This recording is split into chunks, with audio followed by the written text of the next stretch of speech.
Okay. Okay.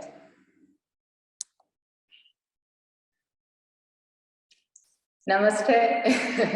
Namaste. Good afternoon. Good morning for you, Tim.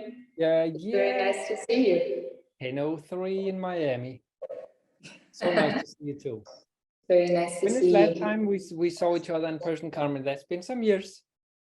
Yeah, I think it was 2015. I had just finished. Yeah, almost 10 years. 8 years ago. Yeah. Well, you look same. Yeah, I just finished studying with Kino and with yourself in Miami and students intensive, summer intensive. Yeah. And then I was with you guys in Manchester, assisting at a workshop that you guys had at the old Yoga Manchester, which I'm not sure it still exists. In the Hindu temple. Huh? In the Hindu temple. Yes, that's correct. That's a long time ago. I know. I know. It's very nice to see you. Likewise. Yeah. What are you eating, Tim? Making me hungry now. Oh, a banana. I thought it was something more fun, like a sweet steak and eggs or something. We're just back from Spain. We've been teaching a 2-week intensive in Mallorca. Yes, at the Balearic retreats at the last place there. It's so beautiful. Yeah. And the food is so good. And the Mallorcan tomatoes is like nectar from the gods. Oh. So good. And the peaches and like just so delicious. So, very nice. And soon I'm going to come and visit you guys next year in Madrid. Yeah, you're coming next year in July, if I'm correct. July 24th. July 2024. Last time I was in Madrid, I went there to see the Guernica painting. At I went there to see Picasso's Guernica. Ooh. Guernica painting in Madrid because I was working in the arts. It was like 2004. And I was working in the arts and I was making a piece on fascism. And so I went to the village and I went also to see the Bilbao because I was working stylistically in Cubism. And then I had to go and see the painting also. So I traveled down there. So it's been a long time. It's so that means 20 years. 20 years. You're going to come back. Yes. So see you in another 20. Oh, wow. Yeah, that painting is very, it's very special for me. I like the Guernica very much. My dad has he painted a big copy of Guernica. He did it, and it's a house that we have in the mountains. Yes. So it's very present. I like it. It's amazing. And for me, seeing it, one thing, like I had, studied it and seen reproductions of it, but then to stand there, I forgot the name of the museum, but to stand there in front of it was very emotional, very special. It's a very strong painting. It's a very it will not leave you indifferent. Maybe we can go again next year in July. And I love that. Yeah. We can go in the middle of July, which is when you're coming. We will be around like 40 degrees Celsius. You have to buy me one of these hats with a fan in it, like. Get ready, Tim. You have 1 year to get ready. Holy cow. Yeah. Well, I want to thank you very much for being on this episode of our podcast today, Voces del Yoga. It is my pleasure.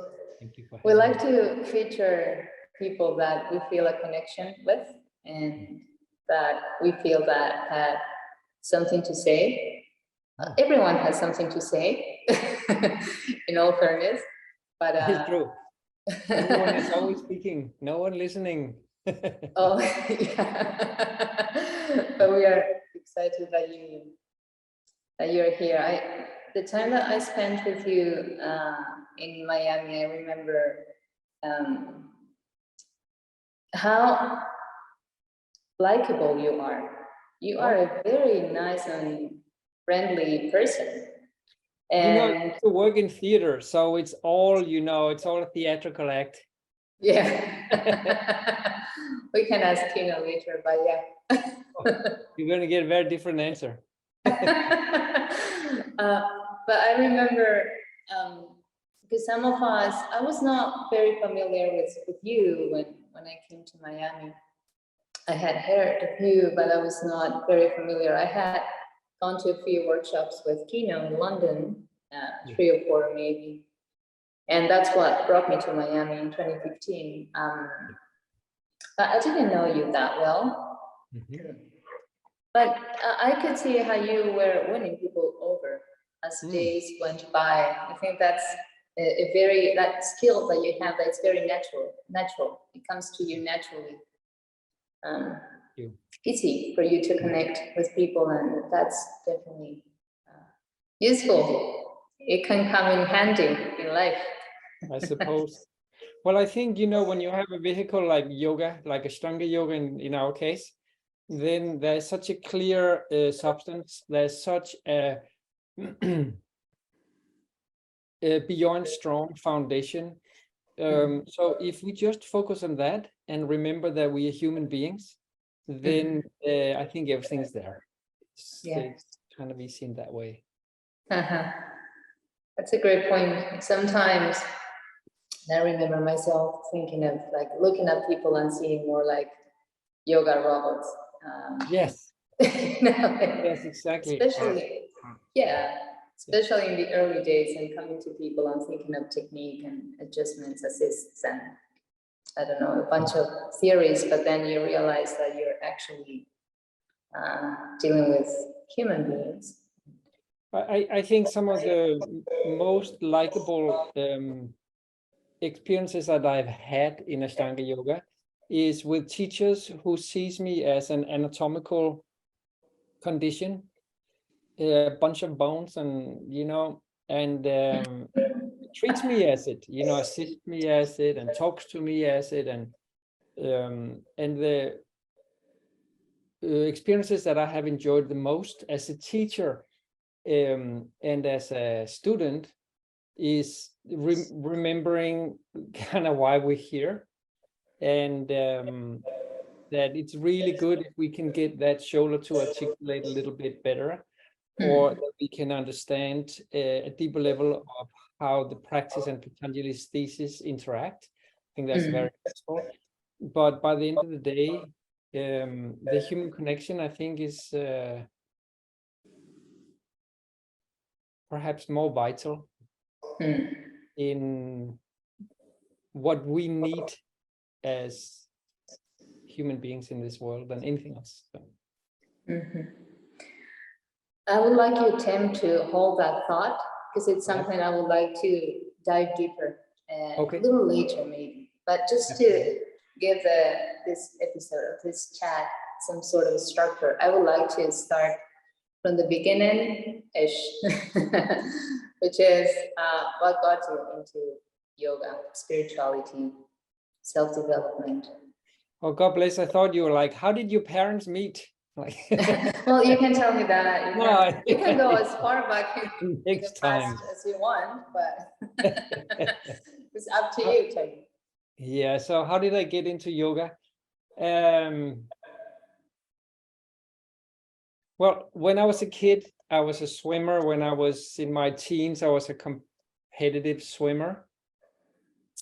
And during this time, my mother has always been spiritually inclined, and she was interested in Tai Chi and things like that. And my brother was in his early days of starting to study as a Tai Chi practitioner, or whatever it's called, which he later did. He did that for 30 years. He's not doing it anymore. But so there was kind of like an environment of interest to the body.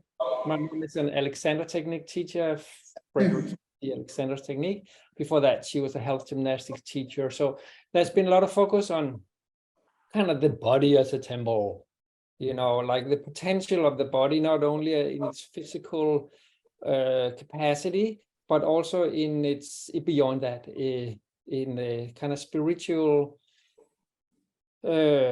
sense, not necessarily conform religiously, but more a free thinking spiritual type thing. So I started to read a lot of Zen in my and Tao in my teens, and then I started to train as a dancer, and I was very much interested in the concept of art. What is art? And what is the difference as a dancer between a interesting construction of physical movement, and when does it become art? That was a big deal for me in those days. And all along, I think I still carry this type of, like, seen in the hind mirror. I think I always carried a somewhat of a spiritual quest, even working in the arts.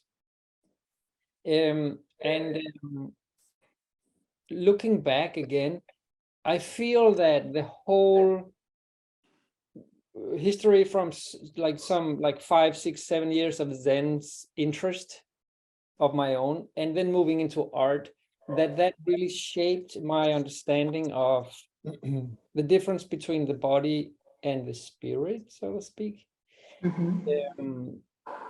Which is the subject matter in yoga.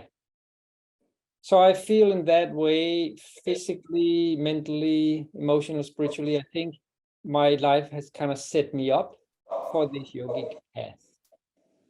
Then in 1992, I was 25. I was working as a dancer in New York. I went to Venezuela for a dance festival to perform and teach there. And I had a big accident. We were in the mountains, we took a walk, and I didn't know what I was doing, but had way too much confidence. So I messed it up, and I fell over a ridge, and I fell down like 5, 6 stories, something like that. And miraculously survived. It's a long story in itself. And broke a lot of bones and had a series of surgeries. And after 2 years, I had reclaimed walking and moving, and I moved back to New York. And I continued my hopes and dreams and ambitions as a young dancer, working there in American New York dance companies as a dancer, and doing my own work at the same time. Which in itself was miraculous, because my doctors had said to me I would not be able to even run again because of the injuries that I had sustained. But somewhat I managed to go beyond what could be expected, I suppose. I did that for a number of years and moved back to New York. And a couple of years later, a friend took me to the Jiva Mukti Yoga Center on 2nd Avenue in New York. And that time they were very influenced by Ashtanga Yoga. And it was just a little bit more like a free form of Ashtanga Yoga, I would say. And I started to take classes there, and my body was the first thing I noticed. I went in, and my body was just like, give me more of this.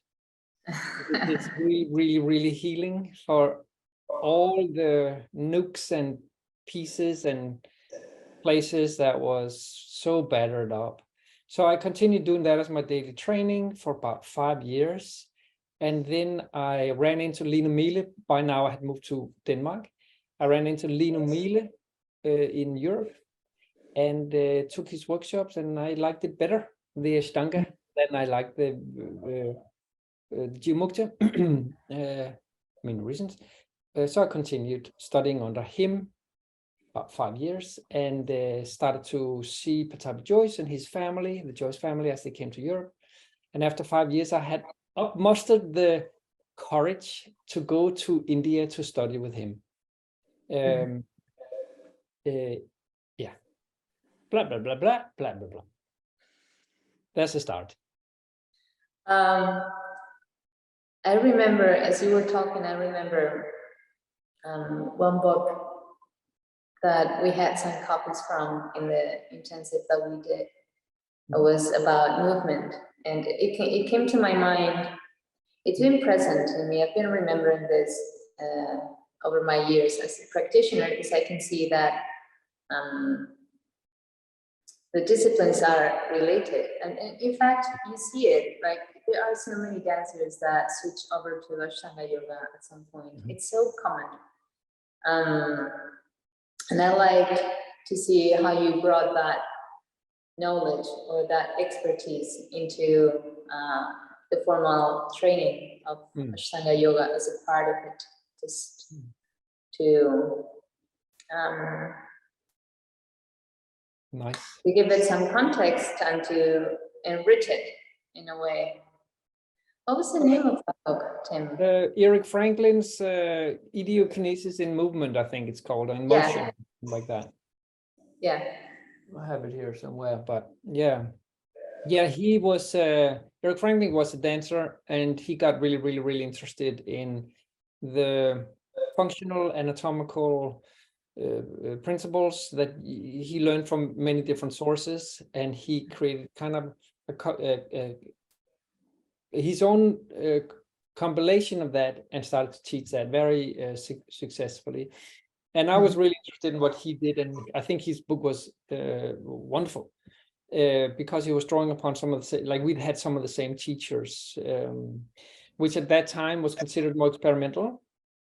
And I think in these days are considered that some of their experimentations are now considered stable in the understanding of the body in movement, because it's really more about knowing where bone sits or a muscle sits. It's more about how does this bone work, how does this muscle work in the interrelation of the whole body in movement. And whether you do dance movements or you do yoga movements, not so important. You know, like the body in motion is the body in motion, and the vocabulary is what differs. So I think it's very useful, and it sounds like you found that too. There are so many. I remember even the graphics in the book. It's like nearly, it's almost engineering. Everything is so precise. Like talking about angles, and I remember one image which was like a dancer twisting. Oh yeah. Doing like a turn. Yeah. And there were like description of angles and degrees and all of that. And so there's so much precision and so much science behind the art of movement, which is something that had never occurred to me. Well, I think there's no difference between a bridge and a car and a body. You know, they're all engineered. The question is, who engineered them? But it's like, you know, the physical laws, the natural laws are the natural laws. Gravity is gravity, whether you are a car, a bridge, or a bunch of bones. So yeah. Well, I also remember that helped open up the mind a bit. That's a whole different story. Yeah. It's a whole different story. At least you can touch the body. Yeah. Well, some parts, right? Yeah. There might be some parts inside not so touchable. It's very true. It was something that came up. It just left my mind. Oh, how is that possible? Well, I'll get back to it later. No problem. But oh yeah, I remember now. What's the name of the skeleton that you showed us in class? Because you have this very good knowledge of anatomy, and you know all the bones and how they work together. That's what you were talking about. But you had like your skeleton. Skeleton, is that how you call it in English? Yeah, like a model. Yeah, I thought it had a name. Skelly Scott. What is it, Scott? Skelly Scott. How is he doing? He died. Oh, really? But there's a new one. We have his big brother now. Back there in the days, we had so little space. So we just had a smaller model, like a couple of feet high. Now we have full size. Yeah, oh, good, very good. You got the Viking version of it. We got the big brother. Very good. Fantastic. So after this accident that you had, and it's something that I actually wanted to ask you about because I have heard you tell the story. After this accident that you had, that brought you to yoga. And then after some time, you met Lino Mile and started with more like traditional Ashtanga yoga up until the point that you ended up going to Mysore with Patabi Joyce. And how was that first? Let me put it this way. How was it when you showed up in India, like at the airport? Huh. Well, I had been practicing with Lino for 2 months in India already before I went to Mysore, meaning that same year. So I went down to Kovalam, Kerala, where Lino still to this day is having workshops every December, January. And I would go there regularly and study with him. And when I arrived in Mysore after 2 months with Lino, I had just finished third series. Like I think that same week, he had given me the last asanas of the advanced A series. And I was very tired. My body, after 2 months of third series every day and second series plus third series, because Lino would teach them back to back. So you would learn one series, you would then start the next series, you would learn the entire next series, you would practice that for a while, then he would split. So I think on the last day in Mysore, he split me that day. So my body was strong and flexible, but very tired. So coming to Patabi Joyce, and that day it was Patabi Joyce is number one in the Shala, and then also Sharaji and Saraswati ji, they were also in the Shala every day. So teaching side by side. So coming in there, the requirement at that time was first month is primary series. So I was very happy practicing primary series. And that also, it took some of the nerves away from me because one of the reasons I was afraid to go to my was that I had this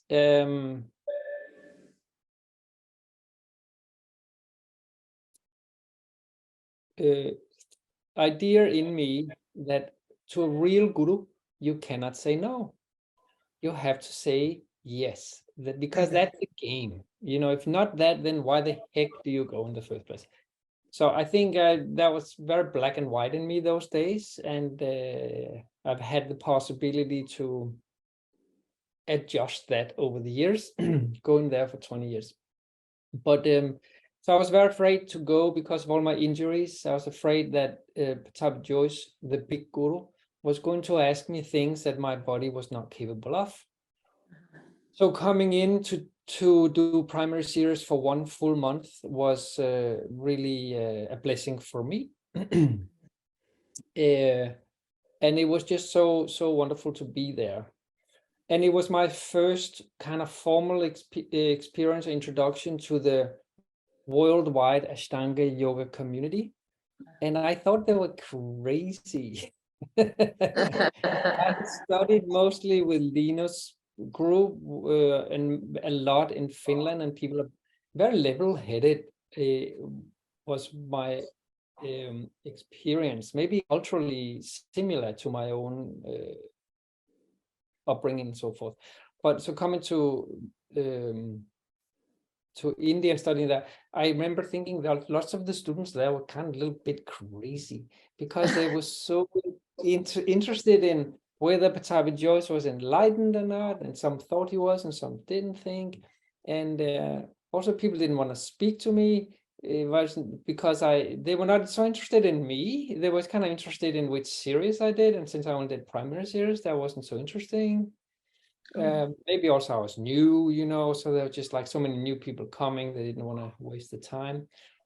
But So I connected with a few people only over those first 3 months, 3.5 months that I was there, connected with a few people only. And but I was there with Kino because I had met Kino in between. We'd been together for a year or two, and she knew a lot of people. So I got to know a few people like that on that basis. But I met people, you know, that said that they didn't eat anymore. They were only breathing. You know, they were breatharians, you know, and I met people that said that would ask us, what level of enlightenment are you on? And I was just like, what's going on here, man? Oh, wow. And no one believed that Western physiology and anatomy was useful in yoga at that time, or many people at least, and so forth. So I just remember, I think that was like a little bit of a crazy circus down there. Yeah, Don't get me wrong, there's so many nice people, you know, so many nice people there still to this day. sometimes I think it takes a while to, I suppose it might change with different people will have different experiences, but in my case, at least, maybe also because of my character, it took me like a couple of trips or maybe 3 trips to like feel comfortable and meet more people. Because at first I kind of played it like I went low key in a way, just getting used to the environment, to the full Indian experience, which is something to get used to. Yeah, so I totally hear you. I think that's what's so wonderful about going to Mysore. That is, there's space for the crazy circus, and there's space for the introverted kind of, I don't really want to meet anybody. Everything in between, you know, it's like, and really, there's so many interesting people for whoever you are. There's someone there, and I have formed lasting, dear friends, relationships over the years with some wonderful, wonderful people there. one of the things that if we've been going to Mysore for a long time, one of the things that I cherish about Mysore, apart from practicing their Visharaji, which I really like, and seeing my friends and just connecting to the essence of the system, to me it's there. That's my honest feeling. But anyway, one of the things that I love is how everything revolves around the practice. And so it's so easy. It's so easy. You can go as hardcore as you want. Yes. In terms of just waking up really early, doing your practice really early, having a post-practice nap, then having like a lovely breakfast and going to bed early. Yes. It's so easy. Yes, I totally agree, because all our normal entanglements in society, like, it's just like put a little on hold, you know, our family relations, you know, the conversations with the bank, you know, your roof leaking, you know, all that kind of stuff, you know, and all that kind of trivia of daily living is just gone. And we sleep, we eat, we practice, repeat, and we throw a coconut in there every now and then, and that's it. And I agree with you, we have this possibility to really not only meet Ashtanga yoga, but meet ourselves. Because when it becomes that simple, then it's a new level of discovery. It's like the interface becomes simple, less scrambled, and we can discover more. And Shalaji is the head of the lineage. He's been put there by Pratap Joyce. So where else to go? Like, if you really want to know anything. Of course, the whole Joyce family is really, really knowledgeable. Saraswati and Manju Joyce also was fantastic.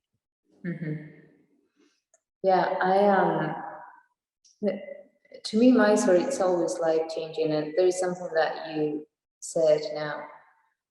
It's not only about knowing the system or like your practice, or advancing, whatever, going deeper, but really, it's kind of soul searching. Yes. It helps you get to know yourself better, because there are things that come up when you're in Mysore that they probably come up when you're in your daily life, where you're so distracted. We are so out of it sometimes that we don't, it's not that we're out of it, but maybe we don't have the time and the space to recognize what comes up and then deal with it, which is another important aspect. But in Mysore, there's time to do that. Yeah, we're kind of being forced to listen. Yeah. So it's very good. It's very, very healthy. Yeah. And also, as like when we go into practice, we don't get 15 assists every day. We get one if we are lucky.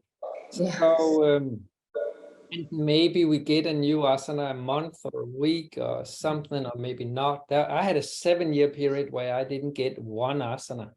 Wow. I was going through some different physical problems and injuries and stuff, but for 7 years, it's like I was on the same material. So it's like, that's a good, tester if you are interested in this system. Yeah. Or if entertainment is necessary to sustain your motivation, Yeah. it wasn't very entertaining, it was just you go in, you do your thing, you do it again, you find your motivation. And I think you don't need to be stuck on one asana for 7 years to do that. It like just going down there for a month or two is putting us in that same exact spot where we have to dig deep to find the answers. And Kriya Yoga, Tapasvadhyaya, Isvara Prantanani, we have our own practice to do it, to get our own experiences and search deep within us to find our answers. And we got Svadhyaya, we got the studies that we can do with other people, like Sharat, and with philosophy teachers and reading books and so forth. So we can get other people's opinion, our colleagues too, our community. And then Isvara Prantanani, well, we put ourselves at that place where we try to find some trust, some faith in the whole system. And if we can't find that, then how are we going to find a way to put in the effort? Because Ashtanga Yoga requires our action on a daily basis. If we don't practice that, we are not Ashtangis. I think we are perhaps the yogic aspirants that is most committed to the principle of daily practice. And we see that as the way, and we do it. It is what you're saying. It's actually really funny, and it's something I remember when I started doing, like in particular practicing Ashtanga yoga. I could not connect the dots. It's not like I connect the dots especially well now. We all try little by little, right? Still a mystery. I don't know. Like I kind of put the finger on how things actually connect. How through this practice done consistently, you develop this clarity and you feel more grounded. And you can try to give explanations and build theories and all of this, but I think that they fall short. That you think that what? They fall short. They don't do justice to the experience itself. To me, there's still like a connection that's missing. Like you cannot really fill in with your rational mind. You have to just experience it. And there's this Ishvara Pranidhana that you were talking about. I think it falls into that. Yes. It is personal, and it's a non-conceptual state, so to speak. So it's hard to find the right words and concepts. I agree, and it's something that is perhaps easier spoken about with people that has the same experiences. But when we try to teach it to like our uncle at Christmas dinner, it is just not going to fly. Yeah, I remember around the time when I was in Miami with you, I remember I had a colleague. I was working at a yoga studio in London, and I had a colleague. He was from India. I can't remember where from exactly, but he was from India. And he said, in the West, it's so commonly forgotten, the Ishvara Pranidhana bit when it comes to practice. We have the asana, the alignment, the yoga drills, all of this kind of like accomplishment, this idea of accomplishing and moving forward, new asana, new series. I'm not saying this is a bad thing, but we can get a little caught up in it sometimes. Yes. I also think that there is a cultural difference there, and like Ishvara Pranidhana, Ishvara means the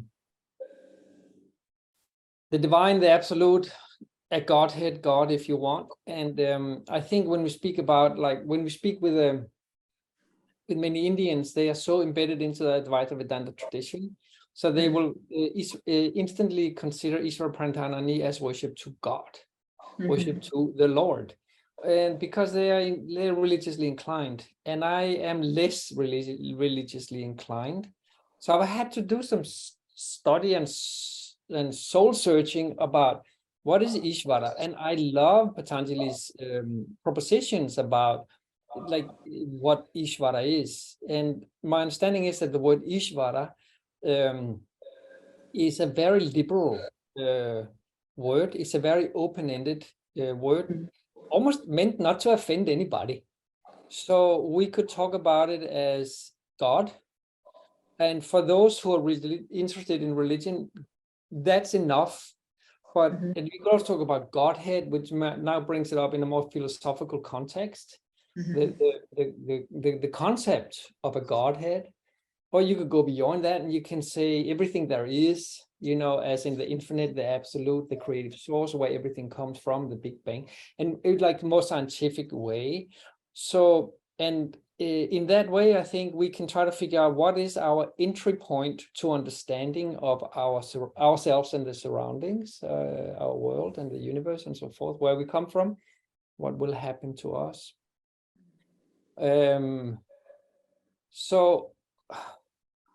And when we speak to Indian people, they will consider it a religious thing.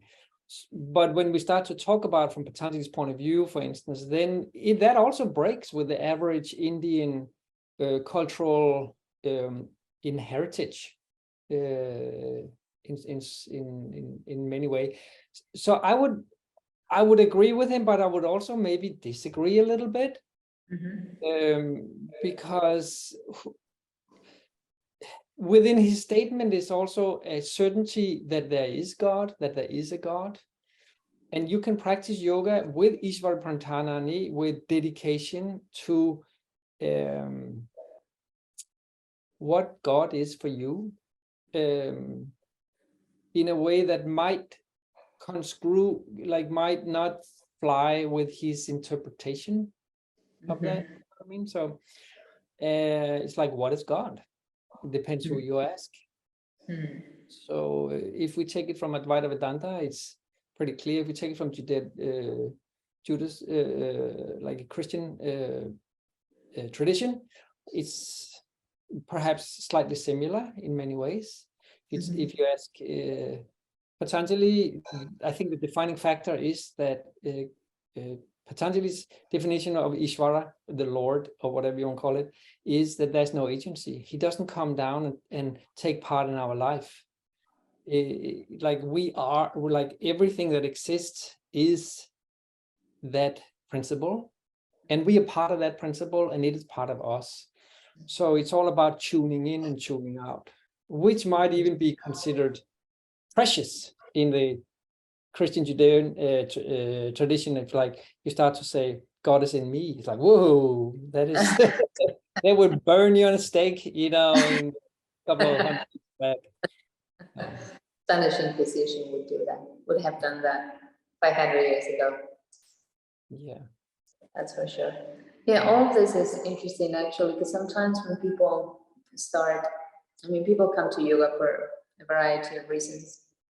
Sometimes it's because they want to be, let's say they're runners and they want to be flexible. Sometimes they had, like your case, an accident, and for some reason they end up in a yoga class, or people going through some sort of life-changing event, like breakups or whatever, you know.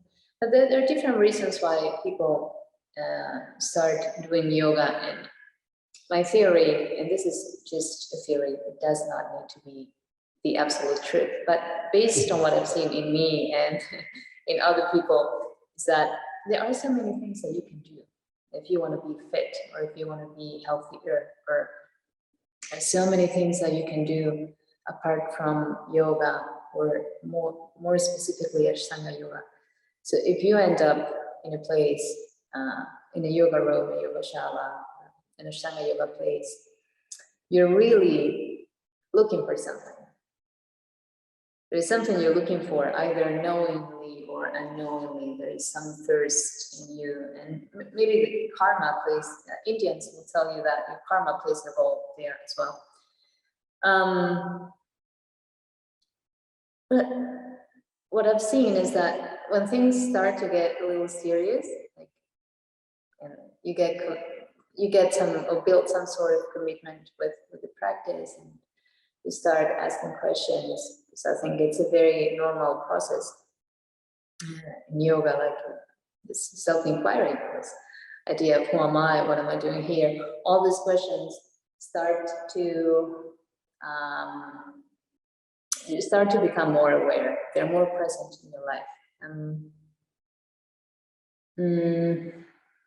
Sometimes people don't know what to do with all that material, all that inner movement that's taking place, body let alone, like dealing with your knees or with your Western hips. That's the least, and that's the easiest part, I think. The hardest part, it's like dealing with what's happening inside, all this, in a way, this churning. I always mental, emotional stuff, or psychological stuff, or yeah, in general, like even like you can become like really metaphysical, like you can become like really transcendental in the sense of looking at your life and starting to like really realize those questions that you have. And sometimes we don't know what to do with it. We don't know what to do with it. I think that is Patanjali's errand, that thousands of years ago, you know, they had similar problems to what we have today. We didn't feel good about ourselves. We didn't know how to relate. We didn't know what to do with problems coming from the outside of us. We didn't know what to do with problems coming from the inside of us, you know, painful, unfulfilling thoughts, yearnings, regrets, hopes, dreams, suffering in so many different phases. And as far as I can see, Patanjali's thesis is at first a psychological approach, and then later beyond that. And I think it's what we're trying to do these days also with psychology and psychiatry and so forth. It's like trying to deal with the problems that we human beings inevitably have, whether we are a modern man or an ancient person from 5,000 years ago. There's some similarities there. So what do you do when your loved one dies? What do you do when your dreams are being taken away from you? What do you do when you just wake up every day and you don't feel good about yourself? What do you do when you're haunted by unpleasant thoughts or emotions? What do you do about that? And this whole yoga practice is based in that. So perhaps I'd say, like, some of the things you talk about, dedication and when it gets serious, and some students more interested in that, some students less interested in that, I think is very much based in how much pain is there already. You know, we say just enough pain brings you into the yoga shala, and just enough resolution keeps you there. So if you have few problems, then you don't need to do lots of asana to feel better. If you have many problems, you need to do maybe a few more asanas to rinse with it. Or perhaps you are in such a devastated place, so it's you feel so much under pressure, so it's hard to go out and take initiatives, and you know, to put in lots of effort and dedication and devotion to actually try to solve. And especially if we don't have Ishvara Pranidhanani, if we don't have trust in the methodology yet, if we're very new to yoga, we are like, what is it going to be good for? Why shouldn't I, do CrossFit or spinning or, take Xanax or just like drink some more beer? My friends in bars at night, why not that? And I think for you and for me, we've already drank the Kool-Aid. We have already found Ashtanga yoga to be worthy solutions to some of the problems that we have, whether physically or emotionally and so forth. You spoke about a grounding and a clarity that you find in yourself. I find a similar thing. And I think it is Patanjali's first errand, that is to begin to find clarity. So we can find clarity and decide what is wrong, what is not wrong. What can I do? What can I not do? What works? What doesn't work? How much effort am I willing to put in to solve my problems? Do I want other people to solve them for me, like my therapist or Xanax or whatever it could be? But it's very, very useful but it like as Shanti says, yoga is not easy. It's not easy, it's like at first it's fun and then later it is a churning also. Yeah, indeed. There are so many trials and tribulations. Is that a valid expression? Along the path, many times the spiritual path. I think I've taken that expression. I borrowed that expression from a book by Jack Kornfield. It's not mine, but I think it was like he spoke of the promises and perils on the spiritual path, and there are many things going on. And one of the big traps that I have encountered in my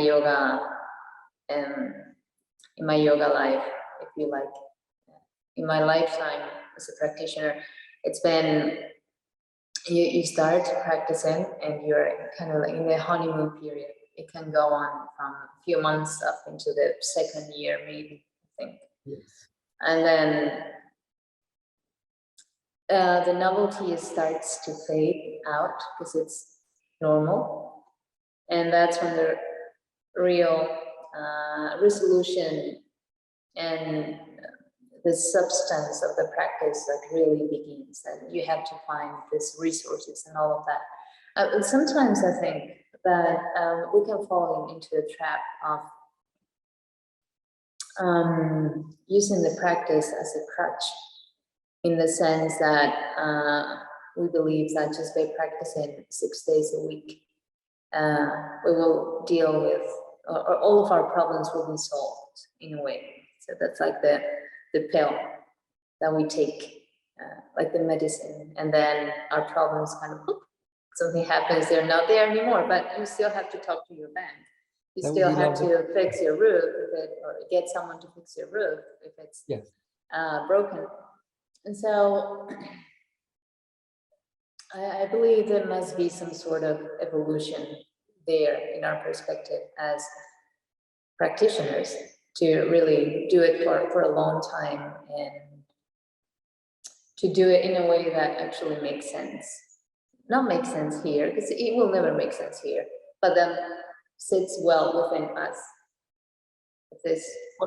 I think the yoga practice is really wonderful in many ways, because the way the whole engineering is going on with learning to do asana and then going more and more subtle, it seems to me that it yields some results very quickly. We feel better, we lose a few pounds, we have more energy, we meet some nice people that is not out to get us, usually in the yoga shala, where so many places, people are kind of trying to get us a little bit, and in yoga shala it doesn't happen so in the same way. It's like a softer, friendlier, more generous environment. And then we start to feel better. Our skin clears up and stuff like that, right? So that is very motivating. And then then we come to Marchasana D, and if we have digestive issues, Marchasana D will very quickly tell us we have digestive issues. And it can be helpful in solving those. But if we keep eating the same, problematic food every day, then Marchasana D can only kind of do so much for us. And as you say, like we might have to do some more things to create a full, treatment plan of different medicines. And in that way, I feel that the practice becomes a diagnostic tool to show us where there's imbalances in our life. Oh, Tim, you drink Diet Coke and eat, potato chips all day long. It's not so good for you. And then when I start to feel that, and I start to, there's an urge that starts in me that starts to change some of those habitual actions that I'm taking that is not to my benefit. And then I have to be strong enough to, as we say, Vaidagya, we have to find a way to let go of those deep patternings within ourselves, whether it's food or people. Oh yeah, that's a big one. Yeah, it is a big one, but and painful one. Shows us that. I feel my practice shows me what is good for me. Yeah. And then it's up to me. Are you going to change it? I was thinking, I've been thinking lately, I just want to voice it and share it with you and maybe have your take on it, because you're an assistant practitioner and also a very experienced teacher, and I'm curious to hear you out. I was thinking how, this idea of the layers that people talk about, like peeling off the layers, which is kind of like a bit of a cliche, but I think it makes a lot of sense because it's actually it's actually what it is. But I get the feeling that this peeling of layers, it's gradual and it increases in intensity, and it's also related to the series in a way. So you have the Yoga Chikitsa, the primary series, kind of like, I think sometime into primary series, some changes are going to come into your life. The first level of cleansing, if you like, and you will see relationships go, you will see different things go. Right? Relationships and jobs are a big part in the primary series. Based on what I've seen. The root chakra. Yeah. Honestly, that's what I've seen. I'm like doing my little research here. So then you have Nadi Shodhana intermediate series, which is like electricity, and there's a second layer of purification that you have to go through. And I remember, I think, for example, postures like Kapotasana are a catalyst for this kind of change. It's going to show us precisely the things that we need to work on. Yes, unless you can do it first time you do it, then that doesn't necessarily, right? But then you have Karandavasana. I mean, you cannot win. You can never win. It's true. The work is always there. And then you have third, and then there's another layer that you will go through. But you are increasingly, and it's fascinating how the series really built on top of each other. Because you can realize how better equipped you are to deal with all of the things that are happening in life, because it's just the nature of life, but also like the courage that you start to summon to do the things that you have to do. And my experience is that it has some sort of mysterious connection with your practice. Yes, I think that I agree with you. Like personally, I find that the construction is really a ingenious construction, and taking us from kind of more rudimentary to more subtle, to more subtle, more deep. And in the process of that, we begin to understand ourselves. We begin to find ways to experience and cultivate and celebrate the parts in ourselves which is really useful, like the healthy parts, so to speak, of ourselves, and the less unhealthy parts, the less neurotic parts, and so forth. And in the process of that, as you described so eloquently, I do feel also that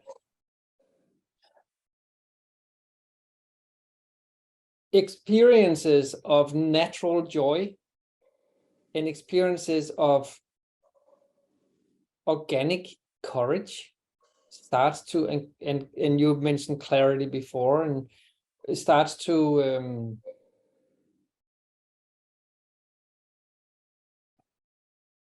emerge within us, perhaps to our own surprise. And that whole experience, the Buddhists call wisdom. So when we start to experience those things. So yeah, I totally agree, but that requires some more practice. I think at first we just experience that whole man, look at me, I had abs underneath these potato chips. Now I had a six-pack. So yeah. You touched on something that I would like to dive a little deeper into before, and it's you mentioned that you were in Mysore, you were stuck in the same posture for 7 years. I think you can learn a lot from those type of experiences, either because you don't have a teacher, or you have an injury maybe, or for whatever reason. Like sometimes when you spend a long time working in a fraction of the practice and always facing up the same obstacle / demon, I think it gives you a depth if you know how to handle that. Otherwise, you would not have cultivated. That's I agree. something that comes to mind for me. So how was that for you? Well, I think that every problem has a built-in potential for teaching us something about ourselves and about how to navigate and how to take right action and wrong action. And when we sit with an asana that we are not really able to do, we have to dig a little deeper and try to figure out why am I not able to do this asana? And maybe it's the hip that's a bit tight. And then if we're like, why is my hip tight? Oh, maybe it's because I play soccer 3 times a week. You know, and if we do that, then like if it's a place, football 3 times a week, then your hip it needs to be very strong and stable. But if you need to put your legs behind the head, it needs to be more flexible than the average Bundesliga guy. So and then we have to, that's a relatively simple realization. But then we have to figure out, do I want to not play football 3 times a week with my buddies, to be able to put my leg behind the head? And I think, now we're in a little dilemma. Oh, I would like the leg behind the head. Oh, I want to hang out with my football friends. And then we have to, and by doing that, we begin to understand what is valuable to us. Yep. And we begin to make priorities for our lives, and we begin to try to figure out what is what. For instance, a very clear example of that, it was that I had some knee issues stemming back from my accident. And they were messing with me, and I could just about get them into lotus pain-free in my practice. And but when I did, they loosened them. So then I had a very hard time doing walking, like lots of walking in the day. And my wife, Kino, she really liked to take an evening walk. And she always says, ask me if I want to come along. And so I had a period where she would ask me that, and I would say, oh, no, sorry, because I did Padmasana today. Some days I would not do. And then so I said, not today, I did Padmasana. And she asked me, and I said, nah, nah. And then, at some moment I was sitting there in my practice in the morning and carefully and meticulously and building myself into these Padmasanas. And at some moments I was like, what is my priorities? Is that to do Padmasana instead of half Padmasana? And the cost of that is that my loving, beautiful, dear wife, that I choose not to spend an evening time with her in the evening.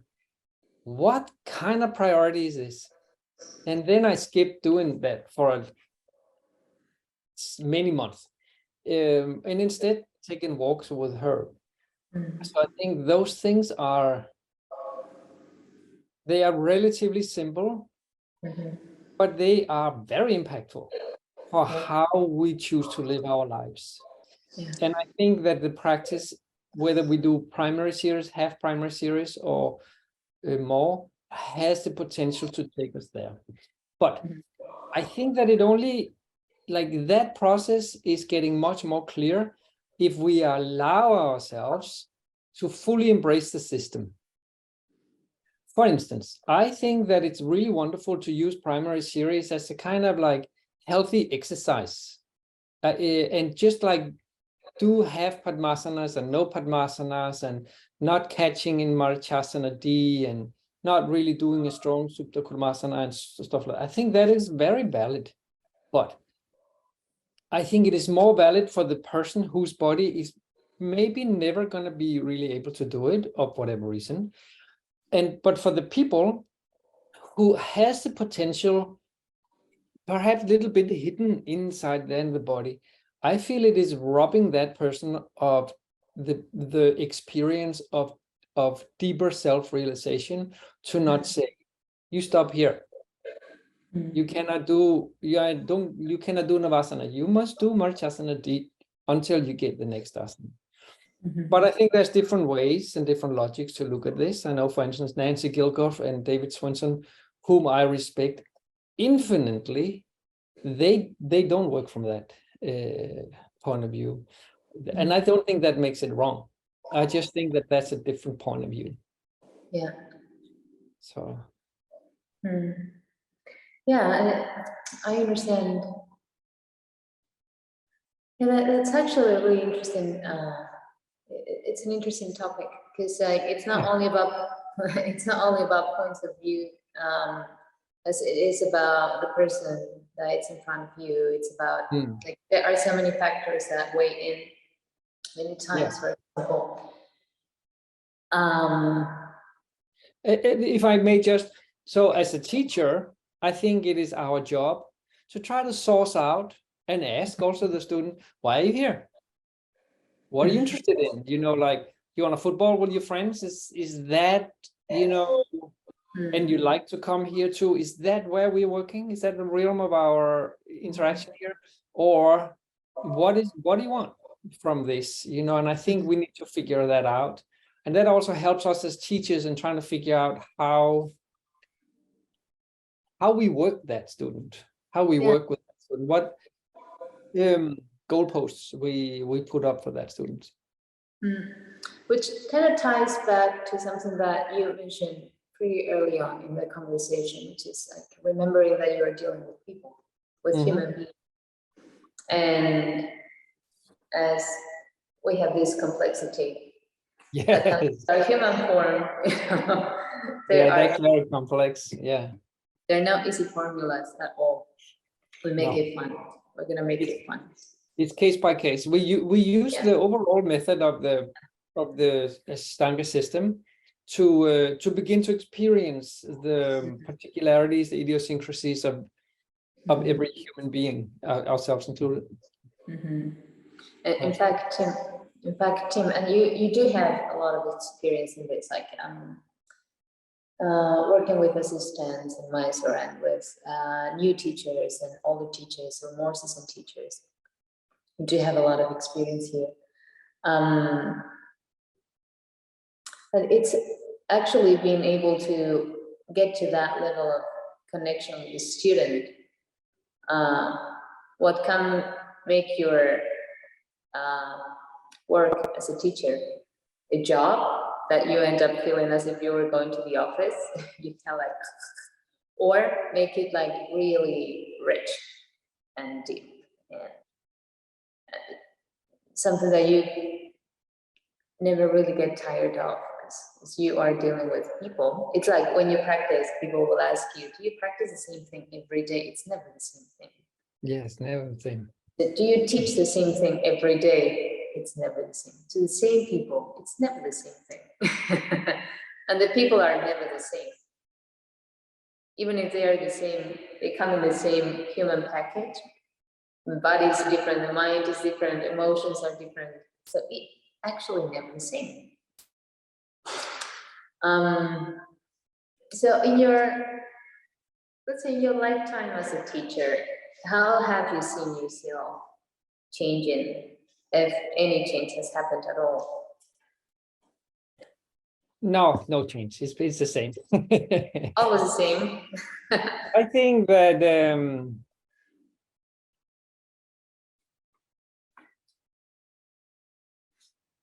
how to phrase it?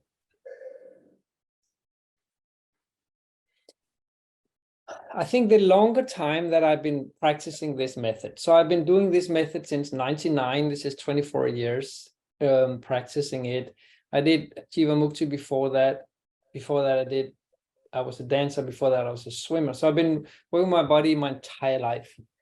But for as long as I've been doing Ashtanga yoga, I think the longer time I do it, the more gray zones I find. The more niches, the more subtleties, the more alternatives. And the longer time I practice and teach, the more I feel that there is many ways to roam. And for instance, when I showed up first time in Mysore, I think I practiced 5 years with Lino, and I had some very particular ideas about what was right practice. And I didn't see that practice very much when I started to go into the Tab Shala. So I thought, oh, these people are doing wrong. And then after some time, I was like, I suppose you could do that too. I suppose that this also gives results. And that process that started already there, I think has continued.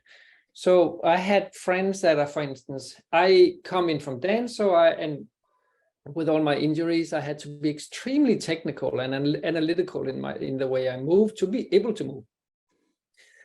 So I somehow had told myself, this is the right way. This is correct practice.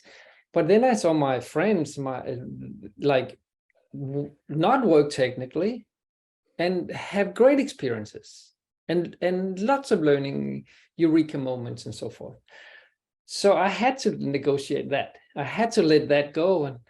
And these days I'm more thinking, when I stand in front of a room, I think this student is technically inclined. I will talk lots of technique. This student is not technically inclined. I will not talk lots of technique. This person is devotionally inclined. This is analytically, mentally inclined. This is physically inclined. This is visually inclined. This is blah, blah, blah, blah. And I will try to figure out how to get the ancient wisdom of yoga across in the methodology put forward by Pattabhi Jois, but administered by me in that moment. So I have to constantly try to figure out what is right in this moment. How do I get Patanjali and Pattabhi Jois's and Sharad Jois and Krishnamacharya's and everyone before? How do I get this knowledge realized in this person? And that is, there's not one method for that. There's as many methods for that as there's people. Did that make any sense at all? I think it's extremely deep and really interesting. Okay. I was going to ask you, how do you get into the space of teaching? Like teaching in the sense of like stepping into a room full of students. Well, I think by now that is an organic mode. I don't think so much about it. I'm a nervous kind. I'm a nervous type person. So I'm always a little nervous. First time, a little bit, ooh, little afraid, ooh. First time I step into a room with new people, which also keeps me a little sharp. You know, like it's very little lethargy that coexists with anxiety. So there's that. And then I think I walk into the room and we do this beginning prayer or invocation, as we call it, that starts with Vande Guru Nam Charanara Vinde, which means I bow my head to the feet of the Gurus, meaning I will humbly put myself in front of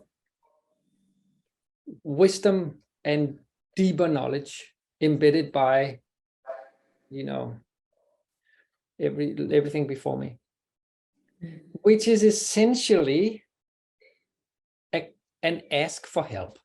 I ask for help. And so I think that's very important. So it's like, what do you need help with? Could we get specific here? Can we get concrete? Why are you here? What do you need help with? Is it your mind? Is it your emotions? Is it your body? What do you need help with? And I try to go in with that. And I too say, I'm calling that out. So I go in with the same attitude. I go in to ask for help. And I need help from me personally. And then I need help to help these people in front of me. Yeah. Because that's my job. Does that make any sense? And then from there on, I will start to watch.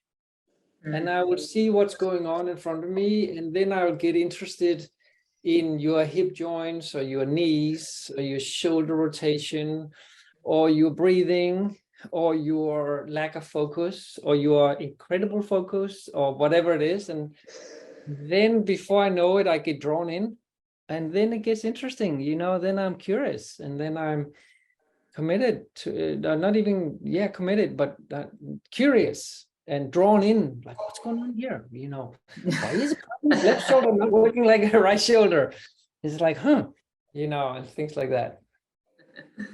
So, I don't know if that was an answer, but I think that's how I walk in. I hadn't thought about it before. Thanks for the question. That was an interesting question. No, you're welcome. It's something that I think it's something important to consider now and again. How do I get into the space? That said that you said, it really resonated. It really clicked. If I may say one more thing. Oh yeah, of course. We were making a little joke in the beginning about speaking and listening.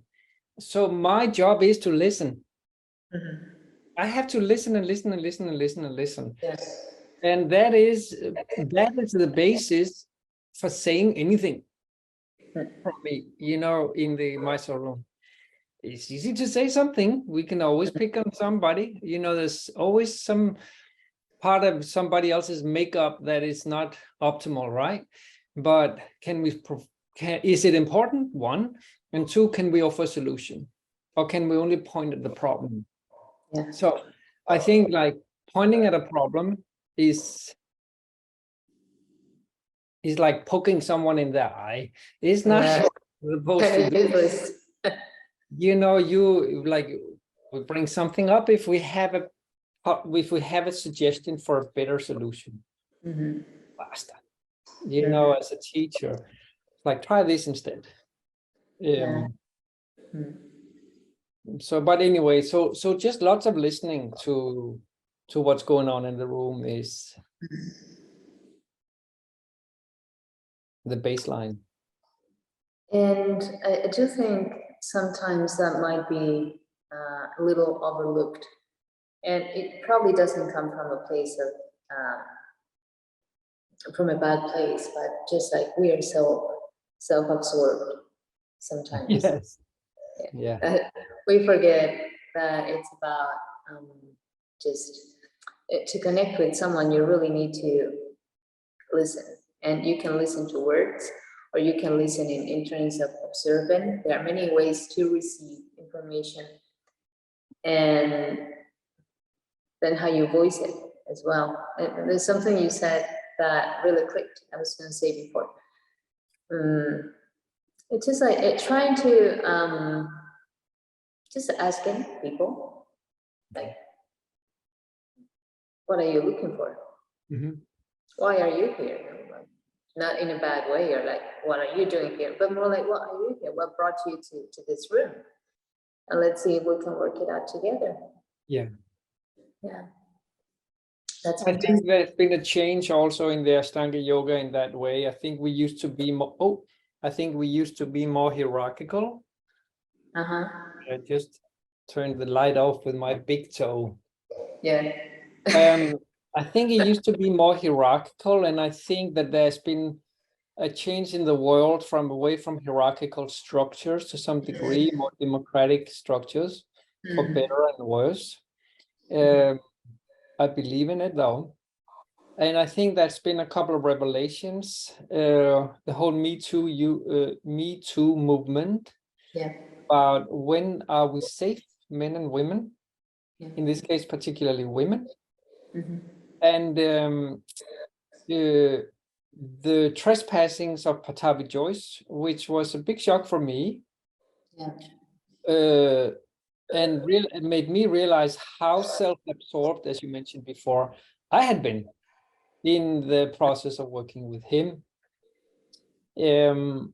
And how my friends close to me didn't tell me anything about it. Or perhaps they did, but I didn't hear. But I called them when this whole thing started to unravel. And I said, is this a misunderstanding? Or have you ever experienced some of these things that we hear from Karen Rain and so forth? And they're like, oh, it happened to me. It's like, really? It's like, yeah, it happened to me. For instance, this is on this date in my source. Like, I was in the room with you. She was like, yeah, probably you were. I was like, I don't fucking know. But what am I trying to say here? Oh yes. So the hierarchical structures like has started to crumble in that way.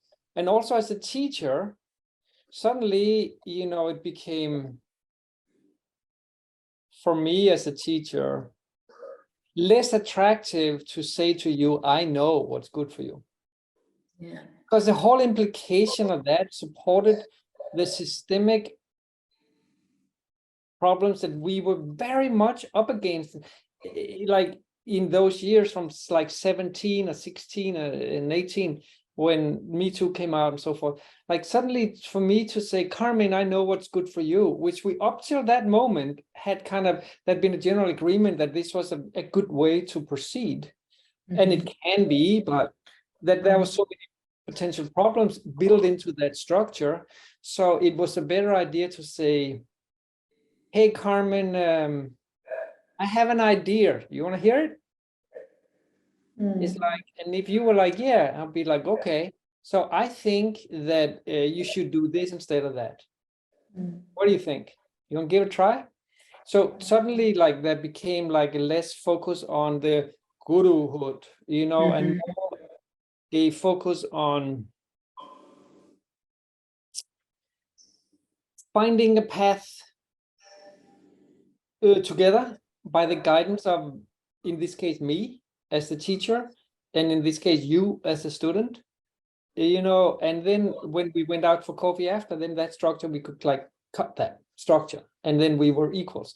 But while we were in the yoga room, perhaps it was smart that because I'd spent a few more years than you, was the one that was proposing the next step, but not ordering the next step. You know what I mean? So that has been a change for me in my teaching, to be less vertical and more horizontal. And I like it much better. Yeah. Because, you know, for me personally, it just brings like ego, it like flattens a little bit egos for everybody, because I'm not there to tell you what to do and you listen. And if you don't listen, then there's confrontation. Now I can just be like, if Carmen doesn't want to listen, I just like, is she hurting herself? No. Is she really progressing? No. Do you really care? Tim, do you need Carmen to progress? No. That's Carmen's business. I'll be available if she wants to. But if Carmen is hurting herself, then I'm gonna have to step in. Then it's my job to step in. If Carmen unknowingly is hurting herself, you know. Am I making myself clear? So You are. So I think that's been a big change for me, and an interesting change, and more human connection and so forth. A lateral movement connection. Yeah, along the lines of what you were saying, I've been reflecting on this as well, and I've seen the changes happening in me and in the community in general. How do you think COVID has impacted this as well? Because we've gone through, at least what I've seen, is that some people in some parts of the world, they did not have shalas, so they had to do their own practice. But some people were really used to go like to the shala 5 or 6 days a week and having a teacher, and there was a hierarchy. I mean, it's not like, it would depend on the shala culture or the teacher's culture or style, but there will be a hierarchy in a way. And then COVID came and we didn't know what was going to happen, and then the online teaching started, and all of a sudden I can just practice with anyone on the face of earth whose time change makes kind of sense in my schedule, and I'm gonna spend way less money than if I would have to travel and go visit that teacher. So that has made everything, it made the old way how Ashtanga Yoga was being practiced and taught, it blew up in a sense, because now I can just like practice with anyone I like, everywhere, like one different teacher every day if I wish to do so. Yeah. And so, and also like having like screening and interfacing through screening, it's going to force you to develop your interpersonal skills in a different way that you would not have developed at that level if you would have just kept going business as usual, like going to the shala, touching people, or like having like, not touching people, but having this like direct interaction, physical interaction. That's what I was trying to say. And for me, it's changing, it's shaping the whole way how the system is being taught and practiced and shared and experienced. And so I'm curious to hear your thoughts on it. Well, I think first of all, we realized that Ashtanga Yoga can be taught online. Yeah, that's a big one. Like we didn't think it could, right? And then like even Shabbat was online.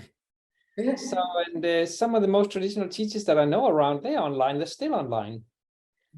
And some of the tools that's available online, or that we had to develop online because we couldn't go and touch the student, like backbending, for instance. I have experienced that my students were learning to drop back quicker online than when I have them in the class.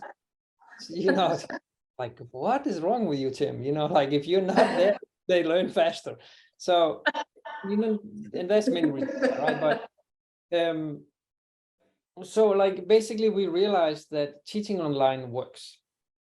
And I must also say, like, coming back to the yogashala is like a blessing, and most people that practice and come back to the shala or go to the shala for the first time after having initially learned to do Ashtanga yoga online, finds it a blessing, finds it more efficient and just lovelier. You know, that's people you can talk to in the shower after, or, you know, go for coffee with, and, you know, things like that. It's just more enjoyable.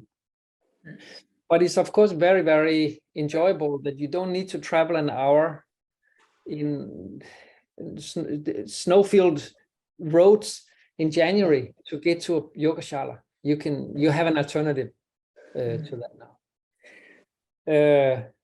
And then there's issues also, you know, as you say, you can practice with anyone, anywhere, if you want, like 6 different teachers a week. Yeah, you can do that.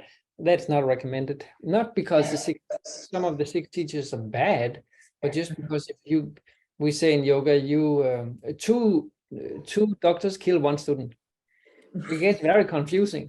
You know, if we have 6 knowledgeable teachers, for instance, you practice with David Swinson, who's a hero of mine, and I hang on to every word. I think he's a blessing to everyone on this earth. But we don't share points of view on certain things about when do you move to the next asana. We work with it differently. And I'm now 57. So I start to kind of like acknowledge that perhaps I have a point, where 10 years ago I would be less likely to even acknowledge that. I would just say, this is the only way I can work. So now I'm like, yeah, but I think this way that I'm working, I feel it is valid, even under the microscope of David Swinson. You know, in comparison and so forth. So I think if you practice, my point here is, if you practice with David Swinson on Tuesday and with me on Wednesday, it's gonna be so confusing, man. Yes, yeah. So I think you can do it for a while, and then you're gonna have to try to figure out, you know, who works better for you. You know? And even with me as a less experienced yogi than he, you have to figure out what works for me. You know, I'm gonna go with David Swinson, who is like at the top of the food chain. Am I gonna go with Tim, who's in the middle? Am I gonna go with some new kid on the blog that is actually working really well for me? So you have to figure it out. It's very true. But the fact that the options are there, yes, I think they're amazing, and they're good for students. They're good for, I mean, we're all students. Sometimes we say students, teachers, but we're all students. Yeah, and the student has agency, you know, has authority here in taking the decision. You know, they can figure it for themselves. Where do I want to go and study? There's a couple of parameters that we are saying. Basically, are you safe in that shala? You know, is especially for women, I think it's a big deal. Are you sexually safe? You know, and therefore mentally, emotionally safe in that shala. And then a very, very dear old school recommendation when we choose a teacher is look at the teacher's student, what they do, who they are, how they behave, how they interact between them. Is that attractive to you, or is it not attractive to you? Maybe they all do 5th series, but every single one has an ego the size of the Eiffel Tower, and they treat you really badly. Is it that way you want to be, you know? And and if all of them is like that, then is there something wrong with the teaching maybe, since people come out like that? Yes, actually, every time I've noticed, sorry Tim, just like something really funny. I've noticed that every time I do this, Zoom takes as if I were Yes, I've noticed it too. Yes, it's like sometimes, yes. Yeah, high five. So every time I do this, I'm just thinking, and I see the little sign on Zoom. It's confirmation. It is Zoom saying, yeah, encouraging you. So yeah, I remember I spent some time with Tim Miller in Sanitas, and I remember I emailed him in one occasion because I was considering. I had been practicing with a teacher for a long time, and then I thought something told me that it was the time to move on and study with someone else. And there's situations they feel a little bit like a breakup in a way. It's as if you were breaking up with someone. It's kind of like very interesting how it goes, but it's an emotional process. That's my point. Yeah. And so I emailed. Could be. I emailed him and I told him, like, give me the answer. It was like pretty much what my intention, like, what do I do? And he told me, Carmen, always, and when you're choosing a teacher, you should teach someone that has something to teach that you want to learn. And I thought I was like, okay, that's simple, but it has substance, so I can have that in mind, definitely. It kind of like relates to what you were saying, how the people around you, how they are, because it's how they behave, how they interact between themselves, with you, with the teacher, makes kind of like the Shala culture in a way. Yeah, is it a place where you feel relaxed and that you feel a sense of belonging, for example? So that might be something to consider beyond. Yeah, whatever our parameters is. Yeah. Okay. Carmen, I was just thinking, we've been talking for an hour and a half. Yeah. I think whoever listens to this is going to be so bored.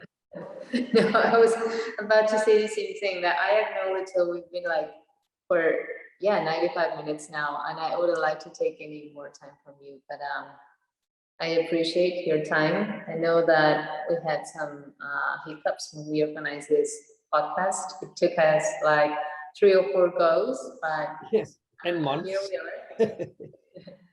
Here we are. We are, Tim, very excited that you're visiting us in Madrid in July 2024. So looking forward to that. Thank you, me too. And if you would like to wrap up with a finishing thought, maybe people would appreciate it. Short and sweet.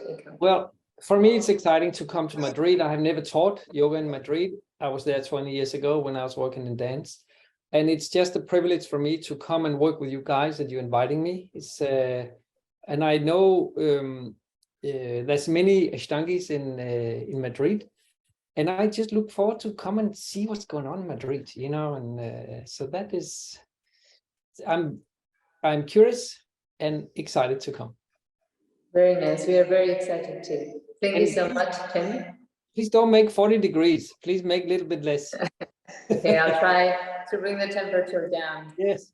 I'll talk to the guy who controls the temperature. Let's see how. Talk to him. Well, thank you so much, Tim. Say hello to Kino from us, and we will see you very, very soon. I look forward to it. Bye, Carmen. It's been fun. It's fun conversation. It was fantastic. Thank you so much, Tim, for your